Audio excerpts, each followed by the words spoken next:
Chapter 28. Surprising Truths. Fighting the fire was so hard that Lena forgot to be afraid. Everything but firefighting was erased from her mind. Her hands reached for the next bucket over and over and over, and when a warning cry arose, she would look up and see where the danger was and dart out of its way. The water in the barrels soon ran out, and the rear ends of the lines had to move back to scoop water directly from the river, which meant a longer distance for the buckets to travel. The lines snaked left and right, moving to follow fires which sprang up in the dry grass like a crop of terrible weeds. In the smoke-dimmed air, people looked like ghosts, swarming every which way, shouting at each other. Once Lena caught sight of Dune.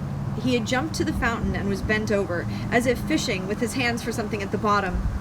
He jumped out again, soaking wet, and in a moment the fountain began to overflow, and the water spread, running towards the flames in the grass at the plaza's edge. "Oh, Dune, hooray!" Lena thought. She saw Maddie, too, several times, appearing and disappearing in the swarm of firefighters, sometimes calling out instructions or warnings, sometimes just passing along the buckets, her hair flying in the wind. It was the wind they fought against as much as the fire. It blew in unruly gusts, and the flames leaned and stretched before it, reaching for new things to burn. But there were twice as many people fighting the fire now, and before long the people began to win. The flames became flickers, put out with a shovelful of dirt or a splash from a bucket, and finally, no trace of orange remained in sight. The plaza was a landscape of ashy puddles and smoldering black heaps, looking strangely open without the town hall and the pine tree.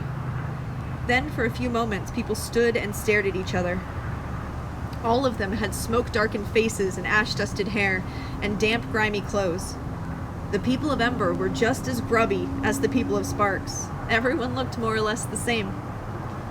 Lena went searching for Dune. She couldn't find him, but she did find Mrs. Murdo sitting on the ground at the north end of the plaza. Her bun had slid all the way off her head and was hanging beneath one ear. Her skirt was dotted with burn holes. "Are you all right?" Lena asked her. "I believe so," Mrs. Murdo said. "And you?" "I'm fine," said Lena. "Yes, you are," said Mrs. Murdo, giving Lena a long look. "Very fine indeed." She held out an arm. "Help me up," she said, "and we'll all go back to the doctor's house and get ourselves decent again." When the fire was out and all the firefighters were exhausted and wet and dirty, Dune discovered that his legs felt shaky again, and he went down through the village streets until he found a shady place under a tree where he could sit for a while. People trudged by him, heading for their homes, and the people of Ember passed too, going back to the hotel, which that morning they'd thought they might be leaving forever. Dune didn't call out to anyone. He felt too tired even to talk. He just wanted to rest a minute before facing whatever was going to come next. But he hadn't been sitting there very long, before he saw Kenny coming up the road, and when Kenny spotted him, he came over and sat down. "I saw you," he said. "You pulled Torin in from the tree." Dune nodded. "I knew you were that kind of person," Kenny said. Bits of ash sprinkled his blonde hair as if someone had shaken pepper on his head. "What kind?" said Dune. "The brave kind," Kenny said. "Good kind. Not like that other boy." "What other boy?" Kenny leaned back against the trunk of the tree and stretched out his legs. "The one who was yelling for the people to fight. The one with the pale eyes." "Tick," said Dune. "Yeah, I knew he wasn't a good one ever since I saw him in the woods that day." "What day?" Dune said. "The day when he was out there with bags on his hands," Kenny said. Dune turned to stare at Kenny. "Bags? Why? What was he doing?" "Cutting vines," said Kenny. "What kind of vines?" Dune asked. His heart was starting to pound. "Well, I wasn't close to him. I'm not sure. But it was something he didn't want to touch, I guess, like poison oak." "Poison oak? Why would he cut poison oak vines?" "I heard what happened," said Kenny, "about the leaves on the hotel steps. They thought we did it, but I don't think so." Dune's thoughts were racing. He was remembering things. How Tick had an itchy patch on his arm days before the stuff appeared on the hotel steps. How he led the cleanup but didn't participate. How he had smudges on his neck the morning that "Go back to your cave" was written on the hotel walls. How he stirred everyone up, fed their anger, by reminding them of those 2 attacks over and over again. And as if his mind had been full of clouds but now was clear, he understood. Tick needed all that anger and outrage. The more upset people were, the more of them would want to fight. And the more fighters there were, the more people for Tick to lead. Tick wanted power. He wanted glory. He wanted a war with himself in command. He had raised his army by attacking his own people. Dune was breathing fast. His hands were cold and shaky. He knew suddenly that this changed everything. It meant that the people of Sparks had not attacked the people of Ember after all. Their fears and suspicions had made them unkind and selfish, but except for maybe the muddy words in the plaza, they had not attacked. And if there hadn't been the writing on the wall in the Poison Oak, there probably wouldn't have been that riot in the plaza. And if there hadn't been the riot, the town leaders might not have decided that the Emberites had to leave. Dune jumped to his feet. Startled, Kenny said, "What's the matter?" "You've told me something important," Dune said. He held out a hand and pulled Kenny up. I have to... What did he have to do? He had to talk to someone. He had to explain.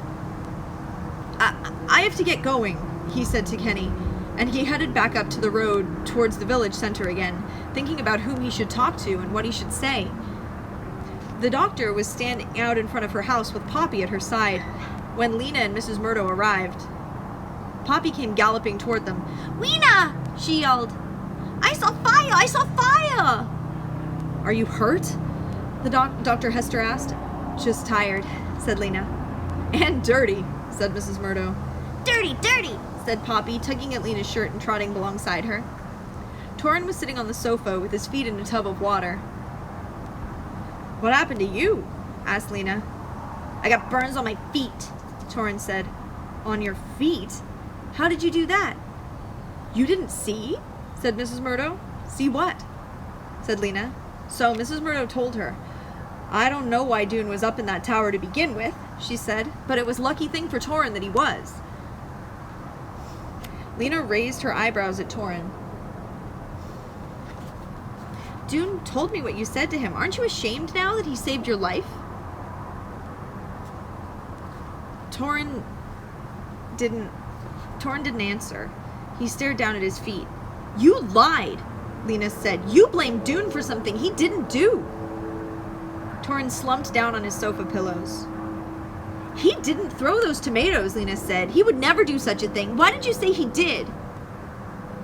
"It was a mistake," said Torin in a muffled voice. "Well, who did it then?" "Someone else."